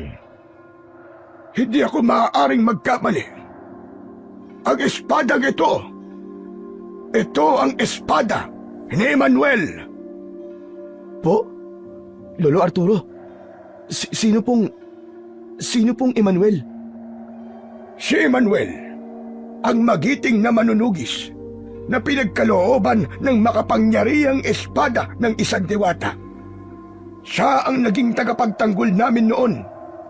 Pero sa kasamaang palad, napatay siya ng mga aswang at kasabay ng kanyang pagkamatay ay misteryosong naglaho ang kanyang espada. Hindi ako makapaniwala na ikaw ang makakakita ng makapangyarihang espada, Benji. Pero sa palagay ko, narito pa rin sa baryong ito ang espiritu ni Emmanuel at ginamit kanya bilang instrumento para wakasan ang pananalasa ng mga aswang. Pwede po bang mamaya na po kayo magkwentuhan? Aray, at sakit. Lo, dalhin niyo na po ako sa bahay. Gamutin niyo na po ang mga sugat ko. Pakiramdam ko mamamatay na ako. Doon lang namin naalala ang sugatang si Joey. Pinagtulungan namin siyang buhatin ni Hazel at nang makarating kami sa bahay ay agad na ginamot ni Lolo Arturo ang mga sugat ni Joey. Habang pinanonood ko ang panggagamot ni Lolo Arturo kay Joey ay napakaraming tanong ang naglalaro sa utak ko. Hindi ko kasi maintindihan kung bakit sa akin ipinagkatiwala ni Emmanuel ang makapangyarihang espada. Ngunit ganun pa man, labis pa rin akong nagpapasalamat sa Panginoong Diyos dahil buhay kaming nakalabas ni Joey sa kuwebang pinamumugaran ng mga aswang. Makalipas ang ilang araw, ay dumating na ang araw ng aming pag-alis. Malungkot ako ng araw na yon dahil kahit paano ay naging malapit na ang loob ko kay Lolo Arturo. O siya, mag-iingat kayong tatlo sa biyahe niyo pa uwi. At huwag na huwag yung kakalimutan na dumaan sa ospital para magamot ng maayos si Joey. Hindi po namin kakalimutan, Lolo Arturo. Lo, maraming salamat po sa inyo at pasensya na po uli. Wala na yon. Kalimutan na natin. Oo nga pala, Benji. Maraming salamat din sa iyo. Salamat dahil pinalaya mo ang aming baryo mula sa mga aswang na nasa kuweba. Hindi mo alam kung gaano kalaking tulong ang nagawa mo para sa aming lahat. Ngayon, malaya na ang mga tao na mamuhay ng tahimik at maaari nang bumalik ang mga umalis dito para magpatuloy sa kanilang buhay ng ligtas sa takot. Walang anuman po, Lo. Isa pong karangalan sa akin na ako po ang naging instrumento para mawala na po ang mga aswang dito. Pero nagawa mo na ba yung sinabi ko sa'yo? Opo, ibinalik ko na po sa batis yung espada. Sa tingin ko po, ay tama po kayo. Nararapat na naroon po ang espada dahil doon ko po yun nakita. Wala na rin naman pong dahilan para itago ko yun dahil wala na pong aswang dito sa baryo nyo. Sa huling pagkakataon ay nagpaalam na kami kay Lolo Arturo. Nang nakasakay na kaming tatlo sa sasakyan ay agad ko yung pinaandar. Habang nagmamaneho ay hindi ko napigilan ang mapangiti dahil hindi pa rin ako makapaniwala na ako ang nagmistulang bayani sa baryo ni na Lolo Arturo kahit isa lang akong dayo sa lugar na yon. At doon ko napatunayan at naunawaan ang ibig sabihin ng mga paalala ni Lolo Arturo. Natutunan kong may dahilan ang bawat babala at ang pagsuway ay may kapalit na panganib. Pero sa kabila ng lahat, wala akong naramdamang pagsisisi.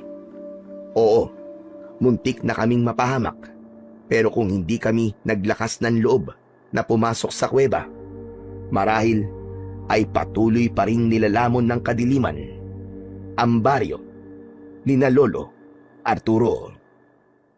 Ang kwentong inyong narinig ay nagpapatunay na ang pagkakaibigan ay nasusubok hindi sa mga sandali ng kasiyahan, kundi sa mga oras ng kadiliman at panganib. Sa kabila ng hirap at takot na kanilang hinarap sa pugad ng mga aswang, nanatili silang matatag, nagtulungan, at hindi kailanman bumitaw sa isa't isa. Sa tulong ng Panginoong Diyos at sa tiwala na bumabalot sa kanilang pagkakaibigan, nagawa nilang malampasan ang panganib sa yungib na yon at nasilayan ang liwanag ng pag-asa.